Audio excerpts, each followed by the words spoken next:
With nearly 5,000 specialists dedicated to supporting dealer financial services, Ally has the expertise to help you with your retail finance, F&I, and remarketing needs. We're all better off with an Ally. Contact your local Ally account executive to get started today. Ally, do it right. Welcome to Daily Drive for Friday, May 2nd, 2025. I'm Jamie Butters, Executive Editor of Automotive News in Detroit. And I'm Kellen Walker in Las Vegas. Today on the show, GM cuts a shift at its Oshawa truck plant. The reason? Tariffs. Revenue slips for North America's top supplier, and the VW brand barely breaks even in the first quarter. Plus, we'll hear from two service and parts pros about how to convince customers to spend their tax return money on vehicle repairs. Yeah, I knew I had that coming up. I'd love to get that appointment. I just got my refund check. I said, hey, we get great. I'll give you 10% off. We'll set that appointment up next week. Let's run through all the news you need to know to keep up in the auto industry. General Motors is slashing production at its Oshawa assembly plant in Ontario, citing the evolving trade environment.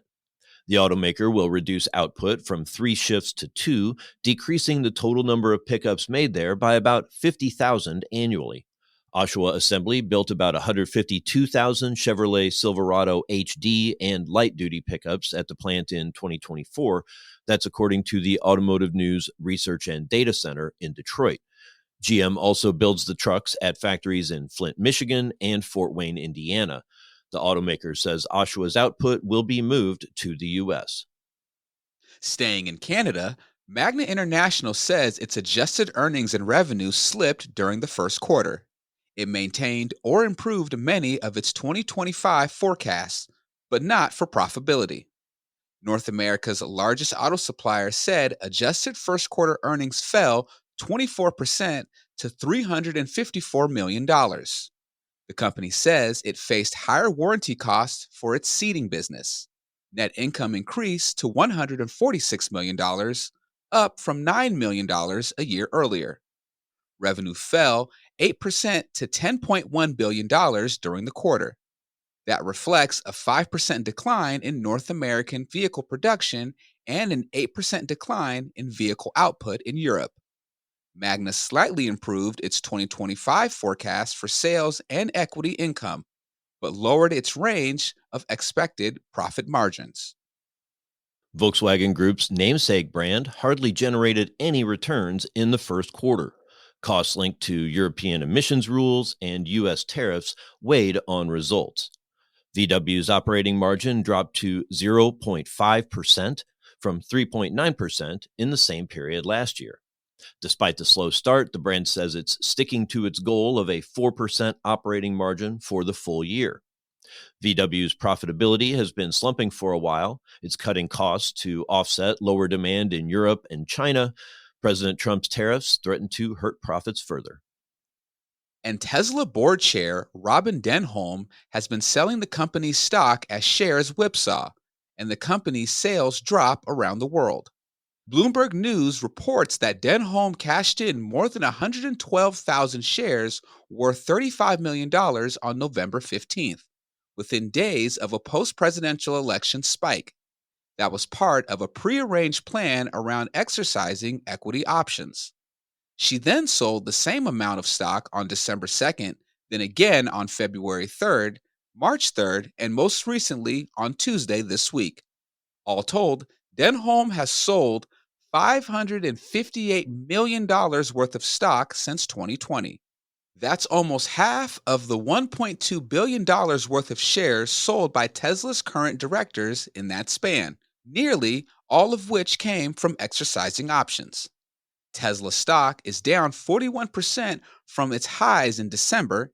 Analysts say CEO Elon Musk's involvement with President Trump's campaign and administration have led to significant brand damage.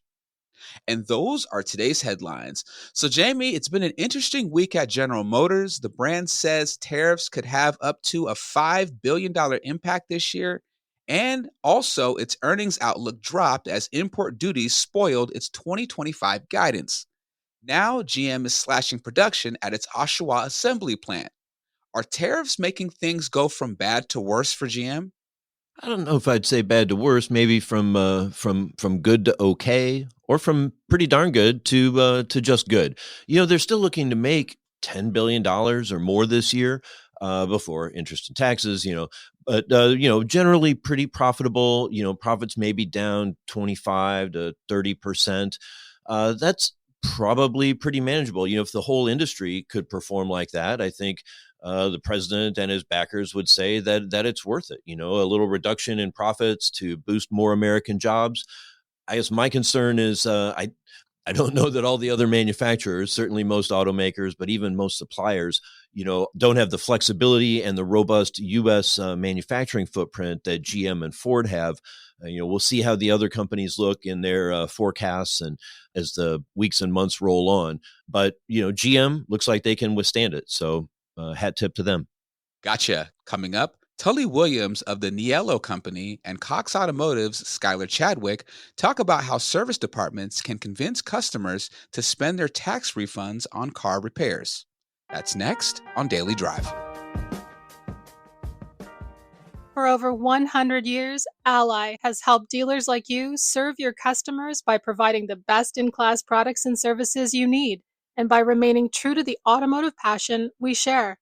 Your dedicated Ally account executive will work hand in hand with you to help you gain efficiencies, increase your product offerings, and work to improve per-vehicle revenue. Because we care about your business as much as you do. We're all better off with an Ally. Contact your local Ally account executive to get started today. Ally, do it right. Welcome back to Daily Drive. I'm Jamie Butters with Kellen Walker.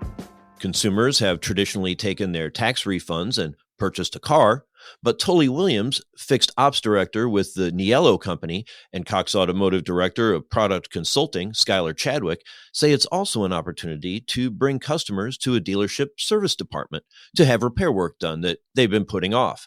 The pair spoke with Automotive News senior editor Dan Shine about ways to draw those customers to the service department. Skylar and Tully, thanks so much for joining me on the Fixed Ops edition of Daily Drive. Fantastic to be here with my good friend Skylar. We are ready to take it on. Thanks, Dan. Appreciate it being here. I love being with Tully always. So you always hear I've always heard in used vehicles, the tax season, get your tax refund, a great time for used car sales at the dealership because people get their refund check and off they go to buy a used car. But some new research from Cox Automotive shows that there's a bump for service and parts, that people maybe who were putting off a maintenance, taking the car in for something, they get the refund check and they're taking it in for service and parts. Skylar, what do you kind of hear from the Cox perspective on this kind of, I guess, tax season bump that service and parts departments could potentially see? Actually, I think it's actually one of the biggest things I think dealerships are missing right now. And it's always, you're right, Dan. Everybody's always thought about taking that tax money and going and buying and investing in a new vehicle or a used vehicle. But guess what?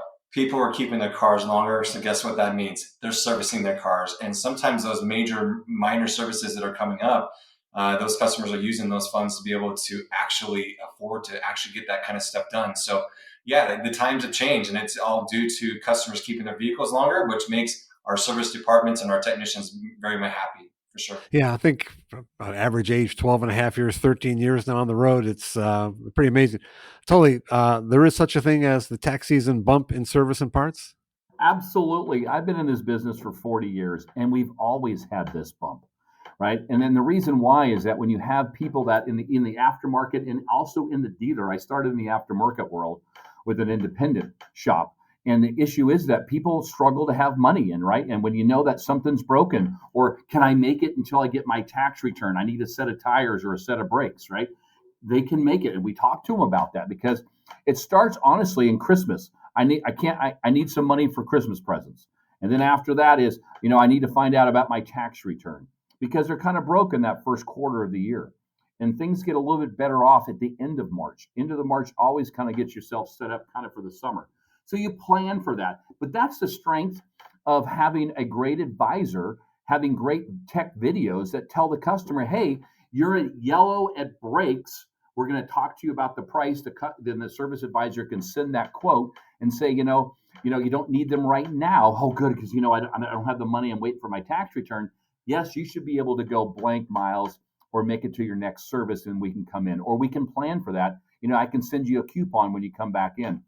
Talking with the advisor to the customer and telling them how things are serious. Now, if something is serious, it's got to be fixed. You have a coolant leak. You can't drive the car home. Should I tow it home, or can I help you with some other kinds of payments? Because there's some other options that we can do. But having that relationship to me is the most important spot.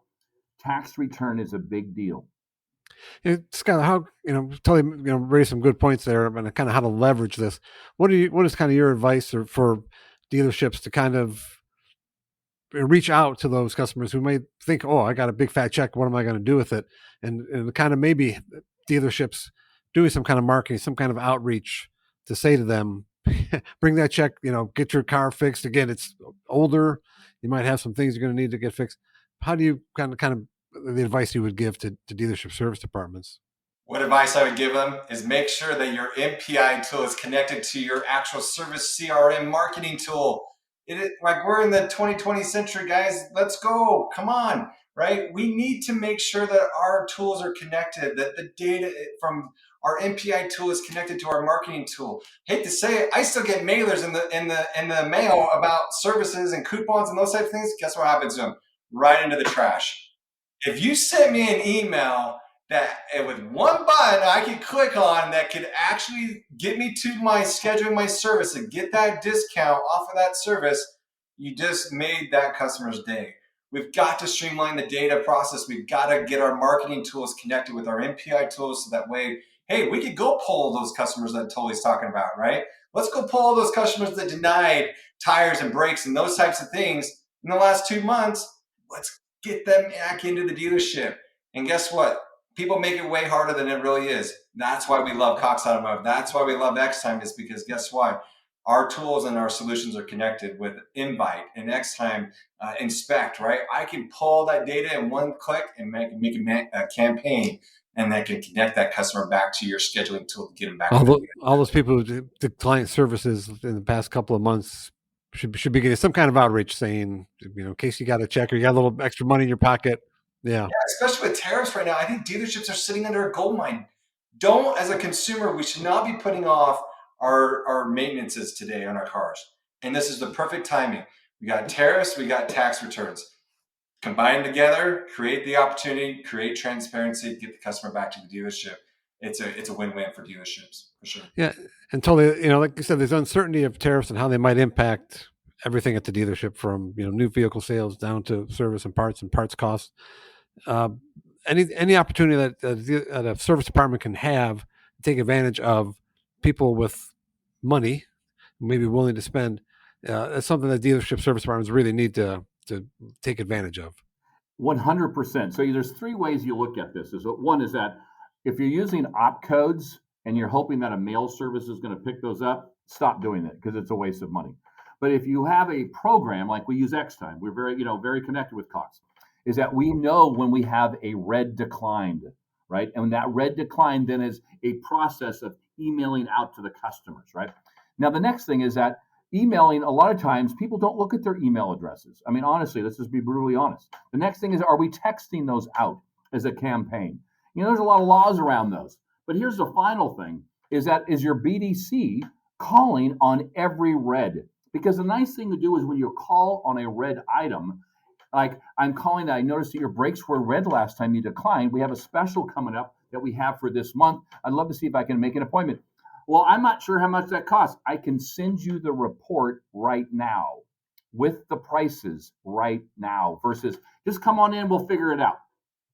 The transparency of having the original inspection with the original video, with the original pricing is all at our fingertips, which helps it because now if we have that tax return and we're calling on those reds, yeah, I knew I had that coming up. I'd love to get that appointment. I just got my refund check. I said, hey, we got great.